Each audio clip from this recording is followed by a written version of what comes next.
What's up, guys? This is All Day TV. We're going to talk about the review of the 2013 Arnold Classic.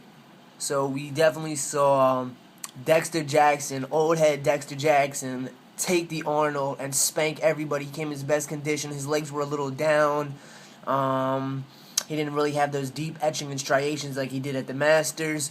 His arms were fuller, the imbalance was fuller, the striations in his middle chest was better, the sweep of his lats was better, his abs were a little tighter.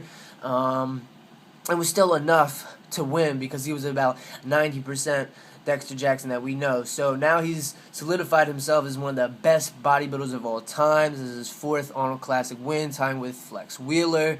He's won the Masters Olympia twice, and he's also won a Mr. Olympia. So he has done stuff that nobody else in the history of bodybuilding has ever done. Congratulations to Dexter, and being the oldest guy on that stage. Second, everybody said he wasn't going to do it. My boy, Ben Bukowski. Ridiculous wheels. He's got a thick waist. It doesn't matter. Obviously, he's going to the upper echelons of the sport. He's worked really hard to do it. He's making those consistent improvements. His arms still need to come up. The back thickness was better. The detail could have been a little better, but he's making improvements consistently. And that's the difference, is that we see guys who just kind of look the same or a little off. He's making consistent positive improvements. And his waist is thick. It doesn't matter. He's still, for a man, almost 300 pounds on stage, has deep abs. You can see that knot in his stomach in the middle of it. I think that is a hernia. If he takes care of that, he'll be good to go. And he does have abs. His delts are unreal.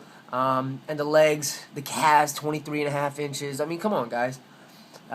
He definitely is going to be a Mr. O contender. He's young, he's relentless, and he's just not going to stop. I'm super proud of him, and he looks really great. Third place wasn't that good. Stoney Freeman, I wasn't impressed at all. His legs, especially towards the teardrop area, it was horrible. He had nothing. He had absolutely no muscle there at all. His legs were deflated. The striations weren't there. He looked flat. His pecs looked flat. His waist looked thick.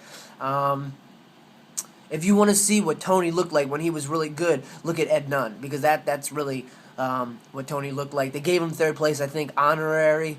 He shouldn't have deserved it. It's nothing too good. Fourth place, we have Johnny Jackson.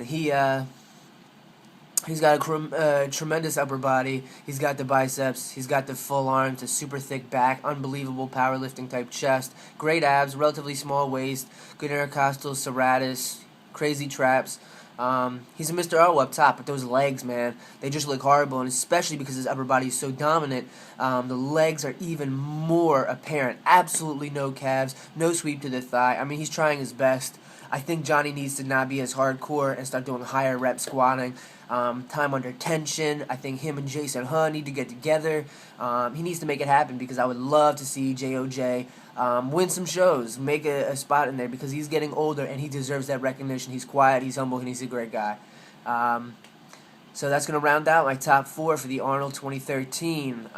We've got the Australian Pro coming out, where Ben is going to challenge Dexter again. Who knows? Maybe it's not going to be a sweep. Maybe Ben will take it. So stay tuned. All Day TV. Take care.